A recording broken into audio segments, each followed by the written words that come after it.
আমরা দীঘার meet and grit হোটেলে রয়েছি। ফার্স্টে এখানে বলে দিই রুম রেট মোটামুটি আমাদেরকে বলেছে আমরা 1 মে থেকে 3 মে পর্যন্ত থাকবো, সেখানে আমাদের বলেছিল 2500 টাকা, তো সেটা কিছুটা বার্গেনিং হয়ে যায়।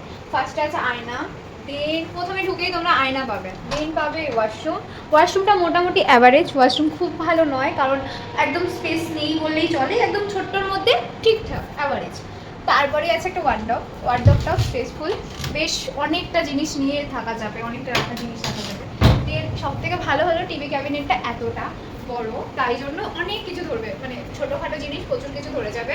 তারপরে রয়েছে এরকম একটা ছোট্ট টেবিল, তার সাথে এটা অ্যাটাচ টেবিল, আর এটা আছে নর্মাল টেবিল, টেবিলের সাথে দুটো সোফা আছে। দেন আছে বেডেও দুটো তোমরা বালিশ পেয়ে যাবে, বেডের দুই ধারে তো বেড সাইড টেবিল রয়েছেই, এমার্জেন্সির জন্য ফোন রয়েছে, ইলেকট্রিক কেটলি দেবে, তার সাথে দেবে দুটো জল। আর এরকম ব্যালকানির ভিউটা ঠিক এইরকম, আমরা খুব ভালো ব্যালকানির ভিউ পাইনি যেহেতু আমরা সি ফেসিং হোটেল নিইনি, তাই জন্য স্বাভাবিকভাবে আমরা সি ফেসিং ব্যালকানি পাইনি, বাট ব্যালকানিটা অ্যাভারেজ, খুব ভালো বলবো না, মোটামুটি। বাট ব্যালকানি তো আমাদের কতক্ষণই বা লাগবে, কারণ আমরা তো বেশিরভাগ সময় সিতেই থাকবো, সি বিচেই থাকবো, তো ওই জন্যই এটা হলো অল ওভার জায়গা, মানে all over review for meet and greet hotel. এবার কেউ যদি আসতে চাও অবভিয়াসলি আসতে পারো। আমরা দেখি বিহেভিয়ার কীরকম, কারণ আমরা ফার্স্ট ডে আজকে ঢুকছি, স্টাফদের বিহেভিয়ার দেখে দেন আমরা বলছি।